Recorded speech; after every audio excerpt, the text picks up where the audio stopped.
Do I have a voice? I have a voice. Good morning, beloveds. I can't tell if I'm being punished or not because we were gone overnight last Friday night, and Dante has been suspiciously in the same room with me, but with his back to me. So it's like, I want to be in the room with you, but I'm mad at you. I don't know. So he's in here, but he may not make a cameo. All right, we are doing a new design for living. So let's do the housekeeping. All the housekeeping, I know I'm wicked late and I'm sorry about that. All the housekeeping is me reminding you that we are Creative Life Spiritual Center. Website is creativelife.org. Constant contact email, info@creativelife.org. That will get you one email a week, tells you what's going on for the week and the month. The hot links are hot. So click here now means it. And the, it's a blind CC. So nobody will get your email from us. You won't end up on anybody else's email list because of us. And were you to get another email, it would be because something unusual happened. Because we live off the Gulf Coast, it's usually weather related. So, all right. There are words. Let me see if I can get them out. Social media. I only mention it because we do not monetize it. We don't want to deal with the ads any more than you do. Sorry. I was outdoors all day yesterday, so. But I'm a big believer in sunscreen and wore a hat with a brim, so hopefully I'm not pink anywhere. All right. Although it does look like I did get a little sun on my arms. So, hang on, there were words. Yeah. Oh, we were talking about social media. The social media is a free and easy way that you can support the center. What we ask you to do is go like, subscribe, follow based on which platform you are on, and then engage with the individual post by reacting to the post, commenting on the post, sharing the post. Like I said, we don't monetize it because we don't want to deal with the ads any more than you do. So by doing that, then you bump us in the algorithms. The more you interact with our posts, the more people see our posts. So that would be helpful. And we are Creative Life Spiritual Center or Creative Life Spark, and I'm the running Ryan across the social medias that I'm on. So there's that. All right. That should be everything. Now, a new design for living is The Process of Science of Mind. This is one of the last books that Ernest himself put out. He worked on it with Willis Kinnear, and it's literally line by line how you do this and why. And that's what I say, that's what we say. Science of Mind really isn't a religion. It's a philosophy. It's a way of life. Now, he did define philosophy, and he defined philosophy as someone's opinion of the way things are. Well, this is Ernest's opinion of the way things are and how you can work with that, okay? You're not stuck. So, we happen to be in, I believe we're in chapter 18 now, which is mental growth. And we are going to tackle an article called Think Carefully today. So let me get my light adjusted here. Oh, yep. A highlighter.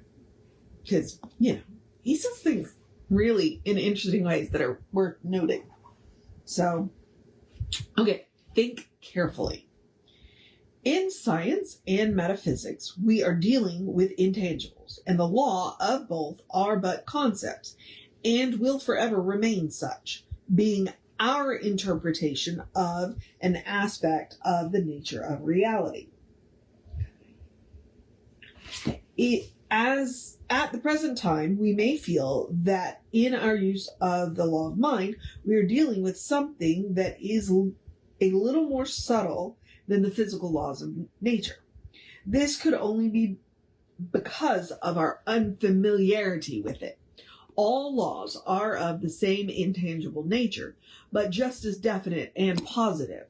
In creative prayer, there is no reason why we should not be just as careful and meticulous of the process that goes on in our minds as the physicist who checks and rechecks his laboratory procedures and eliminates all external and extraneous factors which would prevent the success of that which he is undertaking. If you've ever done any lab work, yeah.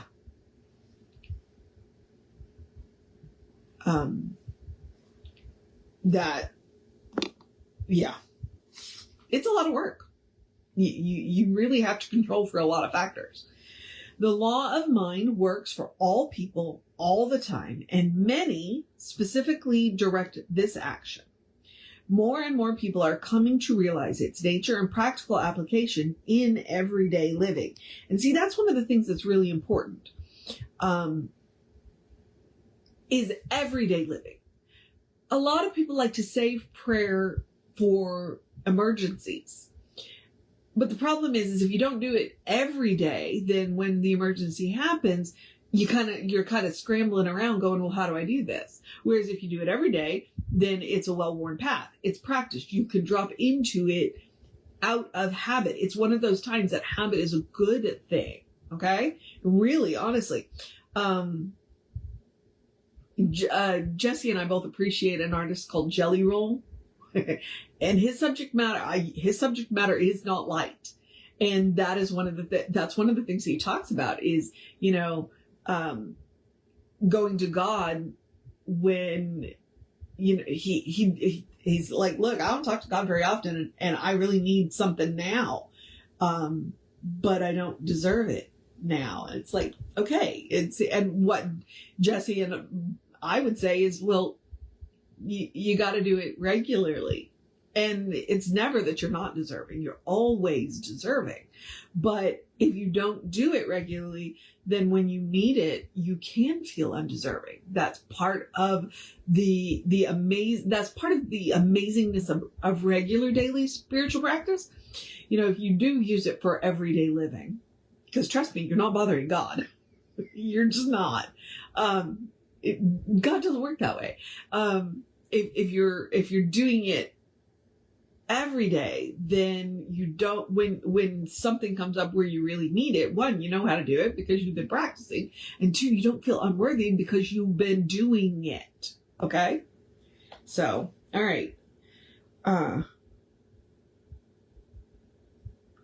The fact that its positive application is valid in a great many lives gives evidence that it must of necessity have to work that way in the life of everyone who so applies it. Because that's the amazing thing about this. This is not a pick and choose. The God that I believe in does not pick and choose. The God that I believe in answers everything. Frequently we ask for things we don't want, which I think he's going to talk about, or he has been talking about, because he said a lot of us are applying it. The problem is, are we applying it consciously or unconsciously? Let's get back to Ernest. Regardless of what is discovered as fundamental to science or intuitively ascertained as basic to religion, both pertain to the same reality, the nature of things as they are. There must always be a continuing discovery of more of the nature of God. So we find ourselves individually in the position of ascertaining through inspiration, feeling, and knowledge that thought that thought is the creative factor in our lives. Okay, thought is the creative factor in our lives. That our word is acted upon by a power that is greater than we are.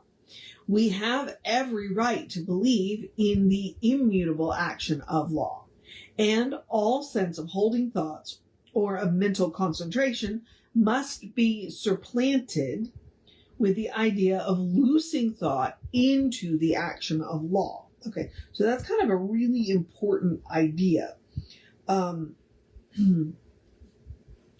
We don't hold on to things, we release them into law. Because when we are holding on to things, then we are actually preventing the law from doing it. That's one of the reasons why our last step in our creative prayer, as he's calling it right now, is release. We let it go into law so law can actually do it. But if we're busy working on it, holding on to it, nailing it to the wall, the law can't actually do anything with that because we keep changing our minds. So you package it up and send it off. It's one of the things that I appreciate about like all of the traditions that like burn prayers. It's like, we're letting it go. We're done. Now we're going to let reality answer us. Okay. All sense of compulsion is withdrawn and supplanted with a sense of cooperation. All sense of coercion or personal willpower is withdrawn and supplanted with the idea of willingness, of letting, of permitting. Okay. So that's part of it is we got to let it go, but then we have to accept what comes to us.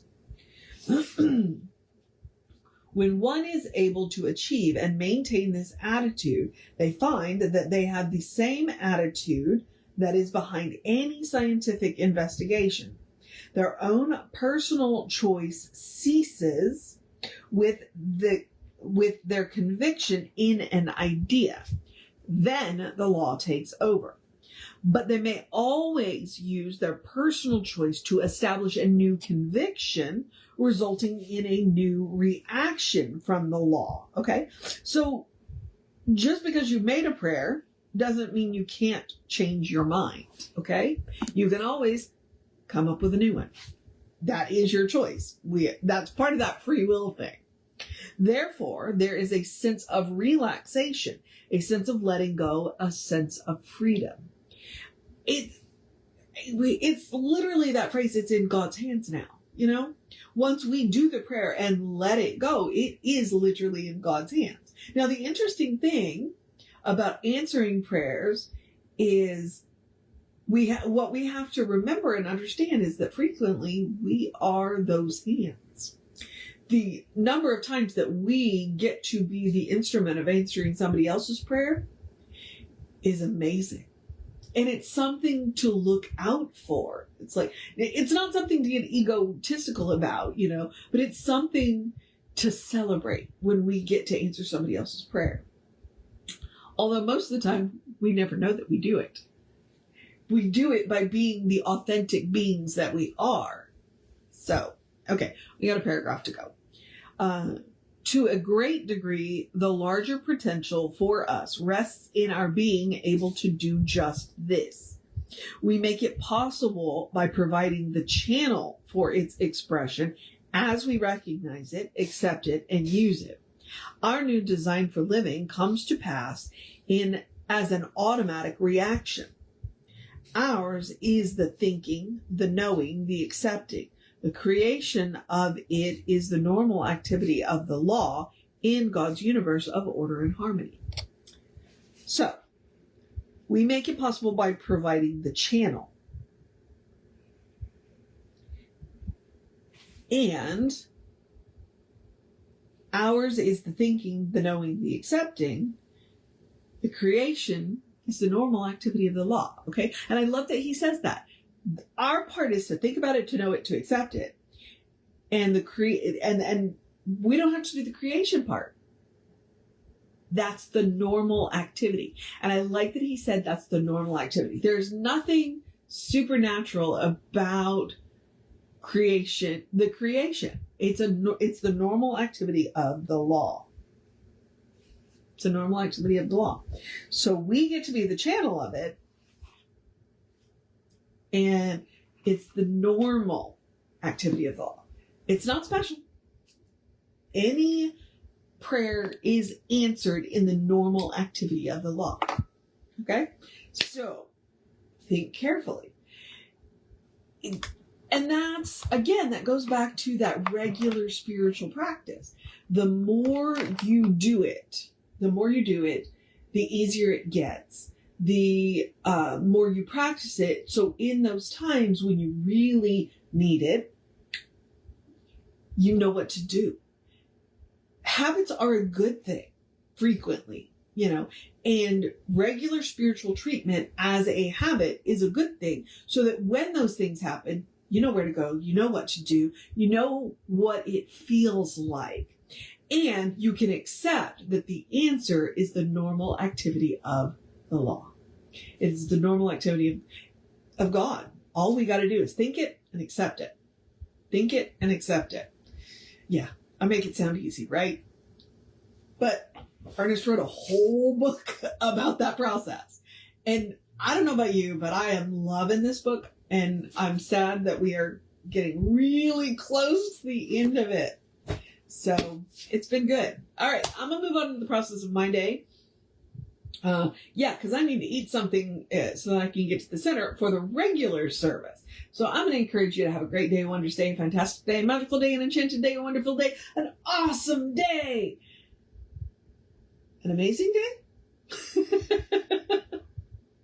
a drink plenty of water day, a make sure you stay hydrated day, it's going to be a warm one out there day, a dance in the sunshine day, a cuddle your fur babies day, a go be with your community day, a throw a hug on somebody that you hadn't seen in a minute day, a introduce yourself to somebody new day, a